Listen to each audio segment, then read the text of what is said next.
वेद एवं पुराणों में भगवान विष्णु के 10 प्रमुख स्वरूपों का वर्णन मिलता है, जिनमें सर्वप्रथम मत्स्य अवतार है। भगवान विष्णु ने मत्स्य रूप सृष्टि के उद्धार और शास्त्रों की रक्षा के लिए धारण किया था। आज हम इसी विषय पर चर्चा करेंगे और जानेंगे कि क्यों भगवान विष्णु ने लिया था मत्स्य रूप और कैसे उन्होंने किया था संसार का उद्धार। मत्स्य अवतार भगवान विष्णु का पहला अवतार है, जिसमें उन्होंने एक विशाल मछली का रूप धारण किया था, जिसके माथे पर सींग था। एक दानव ने वेदों को चुरा लिया था, जिसे विष्णु ने मत्स्य रूप धारण करके प्राप्त किया। फिर संचालनकर्ता के रूप में पृथ्वी पर जीवन को बचाने के लिए विष्णु ने मनु से नया जीवन बनाने के लिए एक नाव बनाने के लिए कहा और मत्स्य ने नाव को सुरक्षित जगह पर पहुंचाया।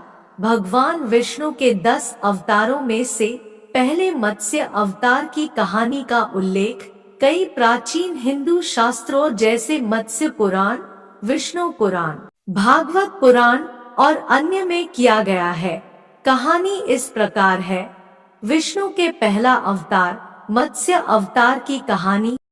एक बार हयग्रीव नाम का एक राक्षस था, जिसने ब्रह्मा जी से वेदों को चुरा लिया था। उसने उन्हें गहरे समुद्र में ले जाकर वहीं छिपा दिया।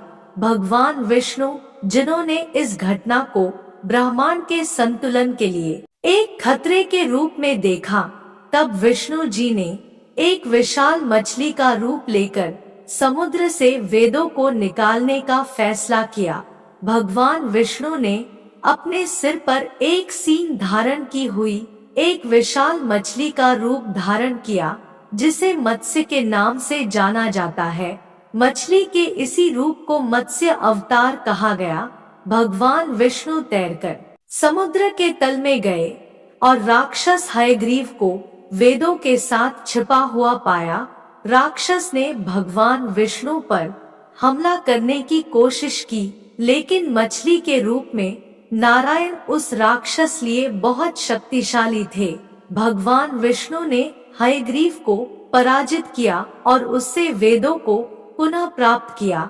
हालांकि भगवान विष्णु का प्रयोजन अभी पूरा नहीं हुआ था, क्योंकि जल्द ही एक बड़े पैमाने पर बाढ़ से पूरी धरती नष्ट होने वाली थी और भगवान विष्णु जानते थे कि बाढ़ के बाद एक नई दुनिया बनाने के लिए वेदों में निहित ज्ञान आवश्यक था। इसलिए भगवान विष्णु ने उस समय के राजा मनु से एक नाव बनाने और सभी जीवित प्राणियों और वेदों को सुरक्षित करने के लिए कहा। मत्स्य अवतार में की जीवन की रक्षा। एक बार राजा मनु स्नान करने के लिए एक नदी में गए थे। वहां पर उन्होंने एक छोटी सी मछली देखी, जो कि बोल पा रही थी। उस मछली ने राजा मनु से कहा कि हे राजन, मुझे यहाँ पर बड़ी मछलियों से खतरा है, इसलिए मेरी रक्षा करो। उस छोटी सी मछली की बात सुनकर राजा मनु उस पर दया आ जाती है और वह उस मछली को अपनी अंजलि में भरकर अपने राजमहल में ले आते हैं और उसे एक जल के पात्र में डाल देते हैं और अपने शयन कक्ष में सोने के लिए चले जाते हैं। अगले दिन राजा मनु देखते हैं कि वह मछली आकार में बड़ी हो गई है और उस जल पात्र में बड़ी मुश्किल से हिल पा रही है। तो राजा मनु पहरेदार से कहकर उस मछली को एक विशाल जल पात्र में छोड़ देते हैं। लेकिन अगले दिन फिर वह मछली उस जल पात्र से भी बड़ी हो जाती है। राजा मनु को आश्चर्य होता है और वह उस मछली को एक बड़े जलाशय में छोड़ देते हैं। लेकिन राजा मनु देखते हैं कि वह मछली उस जलाशय से भी विशाल हो गई है। यहाँ देखकर राजा मनु निश्चय करते हैं कि वह उस मछली को समुद्र में छोड़ देंगे।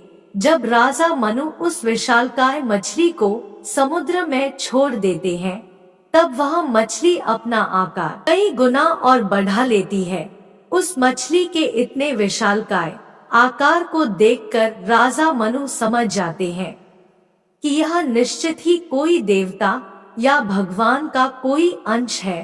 तब राजा मनु हाथ जोड़कर उस मछली से विनती करते हैं कि आप जो भी दैवीय शक्ति हो, कृपया मुझे दर्शन दीजिए। राजा मनु की उदारता देखकर भगवान विष्णु उन पर प्रसन्न होते हैं और उसे अपने एक दिव्य रूप के दर्शन देते हैं, जिसमें उनका कमर से नीचे का भाग एक मछली के रूप में था तथा ऊपर का भाग स्वयं भगवान नारायण का रूप था। तब उसी अर्ध मत्स्य रूप में भगवान विष्णु राजा मनु को कहते हैं कि आज से ठीक 7 दिन बाद धरती पर जल प्रलय आने वाला है, जिससे पूरी पृथ्वी का जीवन नष्ट हो जाएगा। इसीलिए पृथ्वी पर जीवन को दोबारा आबाद करने के लिए आप एक विशाल नौका का निर्माण कीजिए। तब भगवान विष्णु राजा मनु को कहते हैं कि आप पृथ्वी पर जीवित प्राणियों के अंश तथा बीज लेकर उस विशाल नौका पर सवार हो जाना। प्रलय के दिन में मत्स्य रूप में आऊंगा तथा आपकी उस नौका को किसी सुरक्षित स्थान पर लेकर जाऊंगा। यह कहकर मछली रूप में भगवान विष्णु समंदर की गहराइयों में गायब हो जाते हैं। राजा मनु भगवान विष्णु के बातों को मानकर एक विशाल नौका का निर्माण करते हैं तथा भगवान विष्णु के कहे अनुसार ठीक 7वें दिन पृथ्वी पर भयंकर बाढ़ आ जाती है, जिसमें सारी भूमि जलमग्न हो जाती है। लेकिन राजा मनु अपने परिवार तथा सभी जीवित प्राणियों के बीज तथा अंश लेकर सप्तऋषियों के साथ उस नौका पर सवार हो जाते हैं। पृथ्वी पर चारों ओर जल ही जल दिखाई दे रहा था। तभी वहां पर जल में तैरते हुए एक विशालकाय मछली आती है, जिसके माथे पर एक सींग होता है। राजा मनु समझ जाते हैं कि वह भगवान विष्णु ही है। तब राजा मनु एक विशाल रस्सी से नौका को उस मछली के सींग पर बांध देते हैं। तब भगवान विष्णु राजा मनु की नौका को खींचकर पृथ्वी के सबसे ऊंचे स्थान पर लेकर चले जाते हैं, जब तक प्रलय शांत नहीं हुआ। अंत में जब बाढ़ शांत हुई तो भगवान विष्णु ने मनु को अपना वास्तविक रूप का दर्शन दिया और उन्हें आशीर्वाद दिया। इस प्रकार राजा मनु के द्वारा पृथ्वी पर फिर से जीवन आबाद होता है।